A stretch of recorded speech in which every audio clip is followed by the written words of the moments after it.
नमस्कार, मालवणी लाईफस्टाईल या माझ्या चॅनेलमध्ये तुमचे खूप खूप स्वागत आहे। आज आपण बनवणार आहोत पानाचे लाडू, म्हणजे पानवेलीचे लाडू बनवणार आहोत।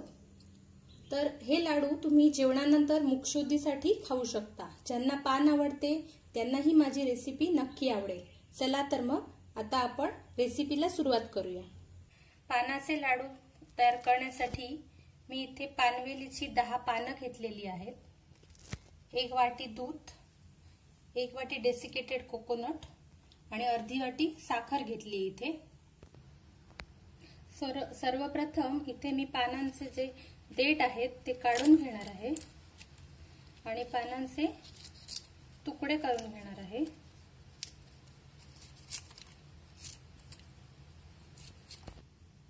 सर्व पानांचे इथे मी तुकडे करून घेतलेले आहेत आणि ही जी साखर आहे त्याच्यातली निम्मे साखर म्हणजे पाव वाटी साखर मी मिक्सर मध्ये घालून घेते आणि थोडंसं इथे 2-3 चमचे दूध घालून घेणार आहे, पानांचा लगदा वाटून घेण्यापुरता।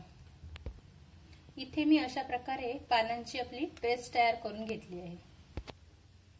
इथे मी गॅसवरती एक पॅन ठेवलाय, त्याच्यात मी आता अर्धा चमचा तूप घालून घेते।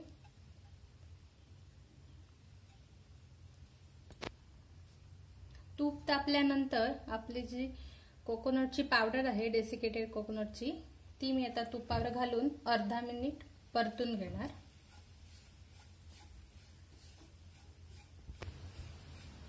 आता हे खोबरं परतून घेतल्यानंतर मी जी पानांची पेस्ट बनवली आहे ती पेस्ट घालून घेते। आता जे दूध घेतलंय वाटीभर ते घालून घेते इथे। पाव वाटी जी साखर राहिली आहे अर्धी वाटी मधली ती पण मी आता ह्यात घालून घेते आणि आता हे जे मिश्रण आहे ते आपल्याला दूध पूर्ण आटेपर्यंत ढवळत राहायचं आहे। पान आणि कोकोनट पावडरचं जे मिश्रण आहे ते आता आपलं चांगलं सुकळायला लागलेलं आहे, पण आपल्याला ते सतत कंटिन्युअस ढवळत राहायचं, नाहीतर करपण्याची शक्यता असते। आता हे पानाच्या मिश्रणातील दूध जे आहे ते आपलं बरंचसं आटलेलं आहे, आपल्याला सतत ढवळत राहायचंय अशा प्रकारे। तुम्ही बघू शकता की इथे हे जे आपलं मिश्रण आहे पानांचं ते कढई सोडायला लागलेलं आहे आणि त्याचा गोळा तयार व्हायला लागलाय अशा प्रकारे। मी आता गॅस ऑफ करून टाकते। आता हे थोडंसं थंड होईपर्यंत आपण असंच ठेवून देऊया बाजूला आणि तोपर्यंत आपण गुलकंदाचं स्टफिंग तयार करून घेऊ। इथे मी 2 चमचे गुलकंद घेतलाय, चमचाभर बडीशेप, 2 चमचे काजूचे तुकडे आणि 1 चमचा टुटी फ्रुटी घेतली आहे मी इथे। सर्व मी मिश्रण एकत्र करून घेतले व्यवस्थित इथे।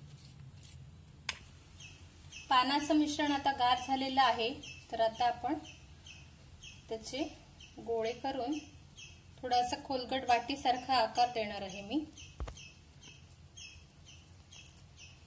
आणि त्याच्यामध्ये आपलं जे गुलकंदाचं स्टफिंग आहे ते भरून घ्यायचे। अशा प्रकारे स्टफिंग भरून झाल्यानंतर सगळ्या बाजूनी जवळ करून त्याचा आपल्याला लाडू वळून घ्यायचा आहे।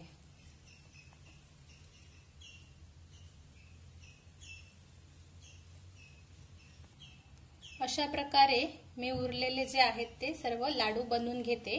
तोपर्यंत तुम्ही माझ्या चॅनेलला सबस्क्राइब केलं नसेल तर जरूर सबस्क्राइब करा। सजावटीसाठी मी इथे चेरी कापून लावली आहे लाडूच्या वरती। आपले पानाचे लाडू आता खाण्यासाठी तयार आहेत। या चविष्ट गोड पानांच्या लाडवांची रेसिपी तुम्ही सुद्धा तुमच्या घरी नक्की ट्राय करा आणि माझी रेसिपी तुम्हाला कशी वाटली हे मला कमेंट करून कळवा। व्हिडिओ आवडला असेल तर लाईक करा, शेअर करा आणि माझ्या चॅनेलला सबस्क्राइब करा।